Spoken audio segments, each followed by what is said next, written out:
Eh bien, salut à tous, j'espère que vous allez tous très bien. C'est Gigos et aujourd'hui, on se retrouve dans la Clio 4 RS pour faire un guide d'achat pour Clio 4 RS. Alors, juste avant de commencer ce guide d'achat, c'est juste un partage de mon expérience lorsque j'ai acheté le véhicule. En aucun cas, si vous suivez mes recommandations, vous allez tomber sur un véhicule qui n'a pas de problème. Il faut savoir que la mécanique, c'est des pièces en mouvement et de toute manière, vous pouvez avoir un véhicule super bien entretenu, vous pouvez tomber sur des problèmes. Alors, déjà pour commencer, il faut se fixer un budget. Donc moi on va essayer de parler comment moi j'ai cherché ma voiture.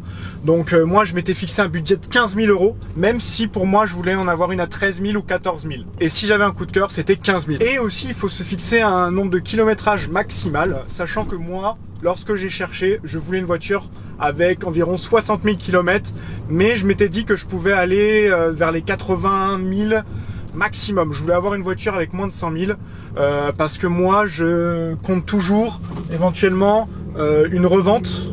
Donc un véhicule qui passe les 100 000 km, vous savez que ça va être un petit peu plus dur à revendre, où la côte va vraiment beaucoup descendre. Alors il faut savoir que dans les Clio 4 RS, vous avez deux versions. Vous avez la phase 1 et la phase 2. La phase 1 est sortie à partir de 2013, donc c'est la même que la mienne. Je vous mettrai des photos, vous pouvez voir la différence. Et la phase 2 qui est sortie à partir de fin d'année 2016 et qui s'est finie en production, je crois, 2018 ou 2020. J'ai pas la réponse exacte. Et la Clio 4 RS est sortie avec trois types de châssis. Donc vous avez le châssis sport, vous le reconnaissez avec les jantes qui sont pas en noir et les étriers aussi qui sont gris.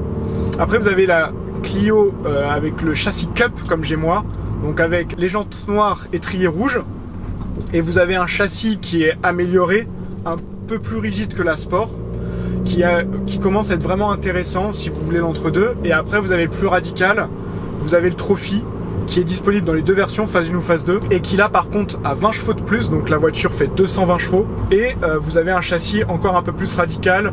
Alors j'ai pas exactement les différences, mais je sais que le châssis est un poil mieux que le Cup. Après rattrapez-moi dans les commentaires si je dis des conneries. Alors après aussi il faut savoir que dans les Clio 4 RS, si vous les achetez, mais on va revenir un petit peu plus tard, vous avez intérieur cuir, intérieur tissu. Il faut savoir qu'un intérieur cuir se revendra toujours mieux qu'un intérieur tissu, d'où des fois les prix qui sont vachement plus bas sur les voitures avec un intérieur tissu. Parce que pareil, vous avez caméra de recul, radar de recul, vous avez plein de petites options que vous avez en plus. Comme aussi sur les premières phases, vous avez le Airlink et le Medianav, mais ça on va en revenir après. Les moteurs Renault que vous achetez chez Renault normal ne sont pas les mêmes que vous avez dans une Clio 4 RS. Il y en a beaucoup qui disent ouais Renault c'est de la merde, donc les RS c'est de la merde, sauf que les moteurs sont différents, sont retravaillés par Renault Sport, donc la fiabilité est totalement différente. Déjà pour commencer, la Clio 4 RS dans sa généralité point de vue moteur, elle est fiable, il n'y a pas vraiment de gros trucs à regarder, mais ça on va revenir encore après. Alors déjà dans un premier temps, si vous achetez une voiture d'occasion, et surtout une sportive, prenez votre temps, ne sautez pas sur la première que vous voyez sur le bon coin. Souvent quand on se précipite, vous allez acheter une voiture pas trop chère, et malheureusement vous n'allez pas pouvoir comparer tout ça. Moi mon conseil principal, même si je ne l'ai pas fait, premier conseil, achetez votre voiture, votre Clio 4 RS tout simplement dans une concession, mais Renault, pas une concession où tu as un mec qui vend plein de bagnoles, qui est là aussi fortement pour faire de la marche sur les véhicules et qui des fois ne connaît même pas le véhicule qu'il vend. Donc après je fais pas une généralité, mais ça peut souvent arriver.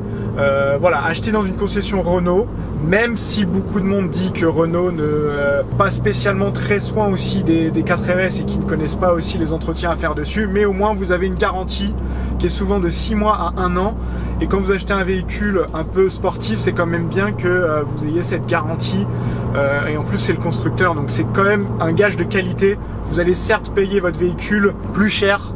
On va dire que moi quand je cherchais une Clio 4 RS, elles étaient à 17 000 €, alors que la mienne je l'ai payée 15 000, et pour le même nombre de kilomètres, les mêmes années, les mêmes options, voire même moins d'options.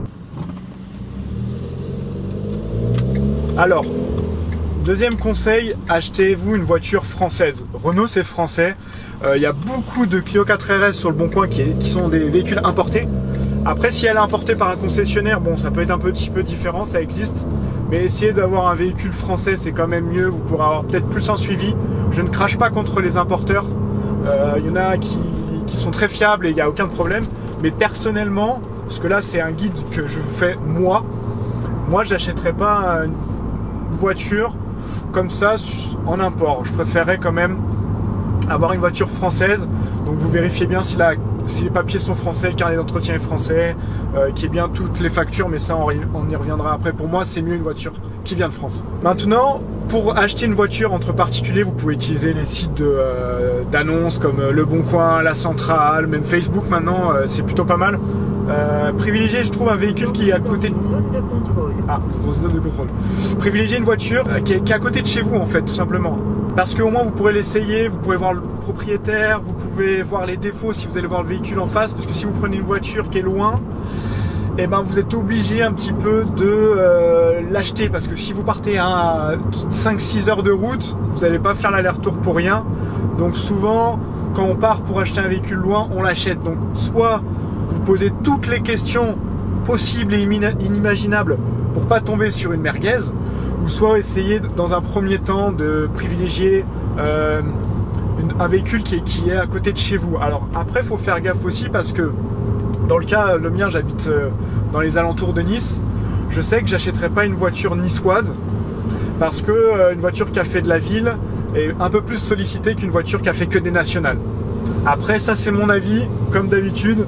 Et puis de toute manière, vous faites ce que vous voulez. Si vous voulez acheter une voiture qui a été dans une grande ville, il n'y a pas de problème, ça se trouve, elle aura été bien entretenue. Demandez au propriétaire combien il y a eu de propriétaires avant lui sur le véhicule. Moi, quand j'ai cherché la mienne, il y a un mec qui m'a dit qu'il y avait 5 personnes avant moi. Enfin, si je l'achetais, 5 personnes pour un véhicule qui avait à peine 70 000 km. Alors certes, c'est des voitures sportives, c'est des gens qui certainement ils les achètent pour s'amuser avec. Il faut faire attention parce que s'il y a eu 5 personnes dessus, c'est que ces 5 personnes, soit elles se sont amusées avec, à la rincer et à la revendre sans avoir mis de frais dedans, ou soit c'est des personnes qui n'avaient pas besoin d'un véhicule longtemps. Elle peut être entretenue, mais faites quand même attention. S'il y a eu beaucoup de propriétaires, c'est qu'il peut y avoir une anguille sous roche. Je sais pas, peut-être un problème de fiabilité, que les gens veulent s'en débarrasser avant que ça soit grillé. Moi, ça a été un critère très important pour moi. Je voulais un véhicule avec toutes les factures d'entretien depuis qu'elle est sortie d'usine. Moi, je l'ai acheté avec 70 000. Donc, l'ancien propriétaire m'a sorti les factures depuis qu'elle est sortie. Et c'était d'ailleurs le premier propriétaire. Donc, moi, je suis le deuxième. Donc, il n'y a aucun problème là-dessus. Mais demandez toutes vos factures, si possible, au propriétaire. Et encore mieux si ça a été fait en concession. Renault, malgré ce que je vous ai dit tout à l'heure, que certaines concessions Renault vous mettent pas la bonne huile et tout, enfin bref. Il y a quand même un gage de qualité, le fait que ça a été toujours entretenu chez Renault. Si vous arrive une couille, et au moins vous pouvez vous retourner contre Renault, tandis que si vous l'avez fait chez vous, chez Feu Vert ou quoi, ils pourront dire que ça a été fait ailleurs et malheureusement des fois, ils peuvent ne pas prendre en charge des problèmes. Voilà. Et les gilets jaunes, ça reprend ça.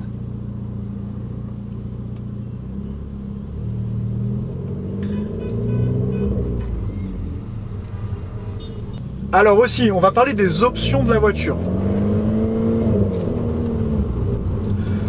Alors, sachez que les Clio 4 RS, comme je l'ai dit tout à l'heure, il y a des options ou pas, sachant que les intérieurs tissus se vendront surtout légèrement moins cher que du cuir. Donc faites attention, vérifiez bien que si vous voyez une voiture pas trop chère, regardez bien si tout simplement elle a bien le cuir, qu'elle a bien la caméra de recul et les radars de recul.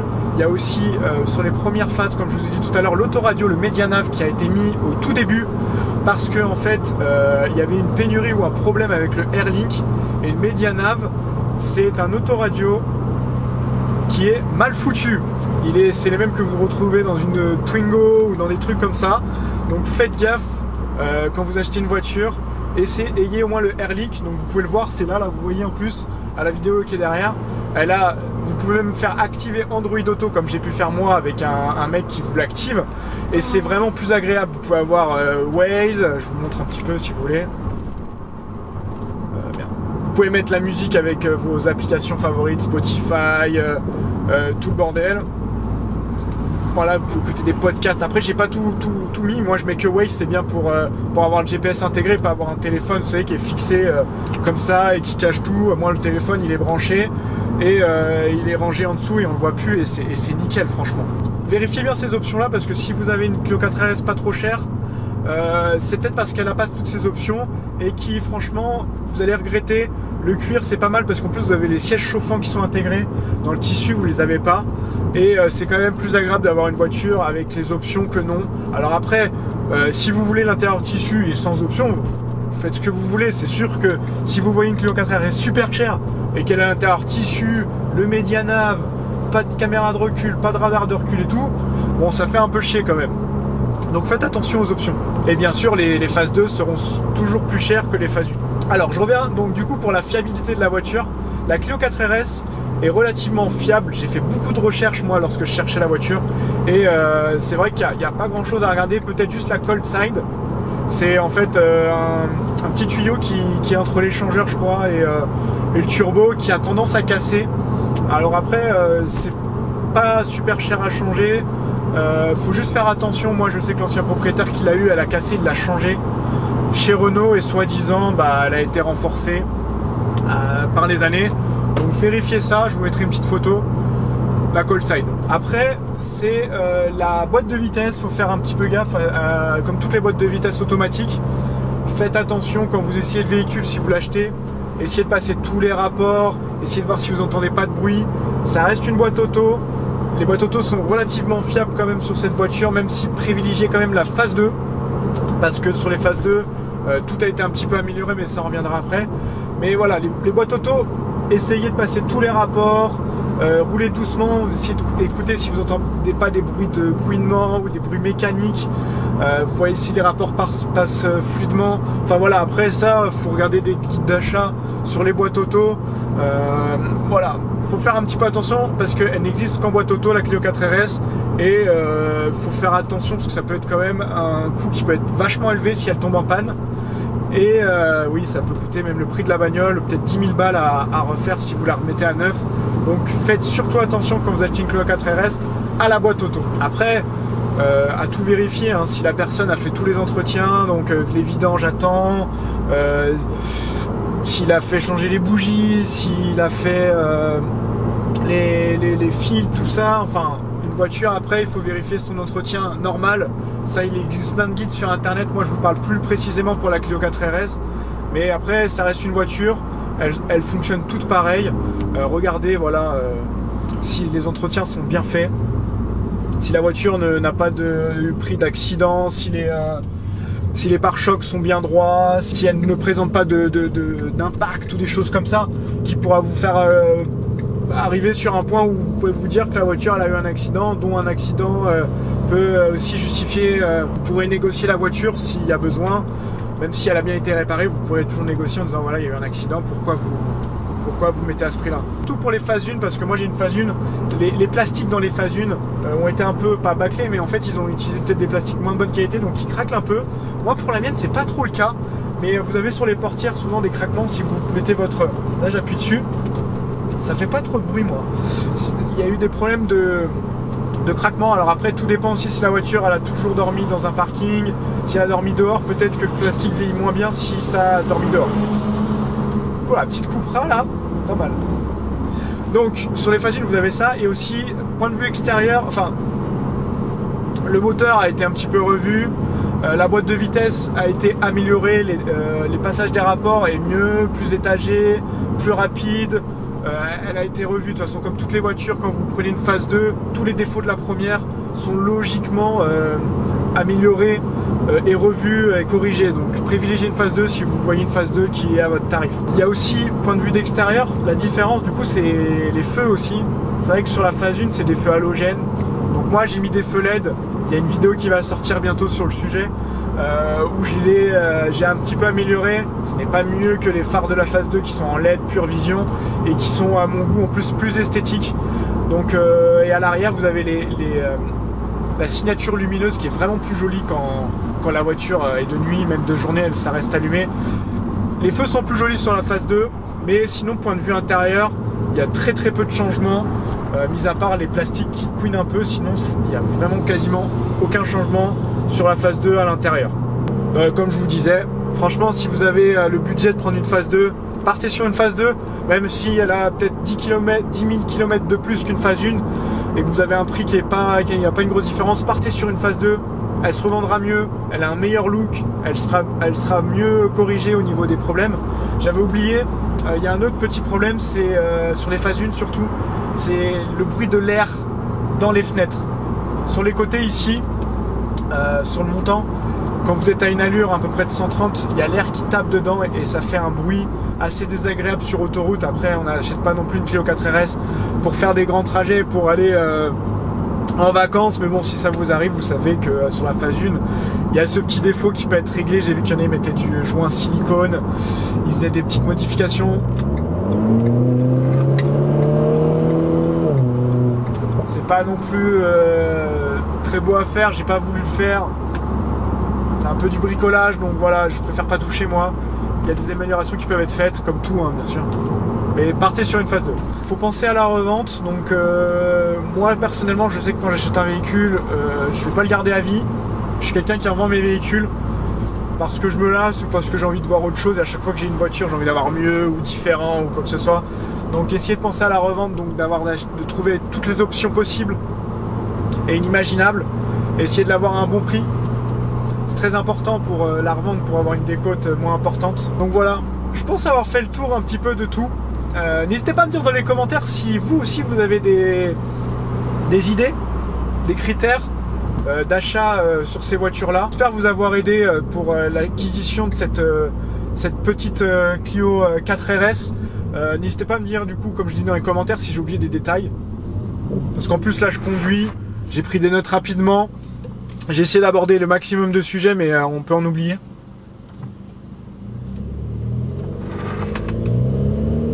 Oula, c'est un peu serré là.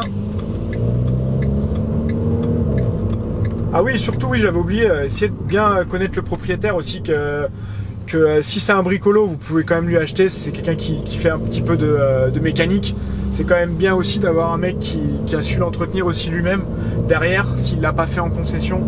Essayez de trouver quelqu'un qui est passionné, parce qu'on peut acheter aussi une voiture à un passionné qui n'a pas spécialement fait ses entretiens chez Renault ou dans un garage. Si c'est un passionné qui connaît bien la voiture, n'hésitez pas aussi à leur acheter. Souvent elles sont bien entretenues et mieux entretenues que si vous deviez l'amener à partir du moment où que la voiture vous le dit, de l'amener au garage. Donc ça peut être aussi un critère d'achat. Bon voilà, hein, après je sais pas quoi vous dire de plus. En tout cas, si tu es là, c'est que tu as envie d'acheter une voiture Clio 4 RS. Donc n'hésite pas, ça reste une voiture relativement bien, elle est quand même polyvalente. Tu peux te faire plaisir, à la fois conduire tranquillement sur des routes et te faire plaisir le week-end. Putain, je dois me répéter 200 fois. Ça va, pas trop dangereux toi.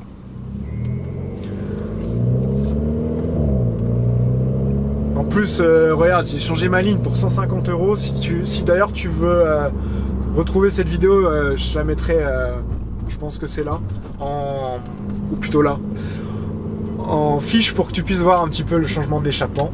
Donc n'hésite pas à t'abonner, parce que je peux faire d'autres vidéos sur la Clio 4 RS, j'ai plein de petites idées sympas. Propose-en d'ailleurs dans la description, dans les commentaires, si tu as des idées aussi de vidéos que je pourrais faire. Je prévois de faire des vidéos pour améliorer l'éclairage avec des LED, insonoriser aussi la voiture parce que j'ai des feux, enfin j'ai un échappement sans clapet. Donc n'hésite pas à me partager un petit peu si tu as des idées de vidéos, et n'hésite pas à t'abonner, à liker et surtout commenter la vidéo. Ça fait toujours plaisir d'être soutenu et que voilà quoi, et que cette petite vidéo t'a plu dans la voiture. Ça change un petit peu et on se retrouve très prochainement pour une nouvelle vidéo. Ciao tout le monde.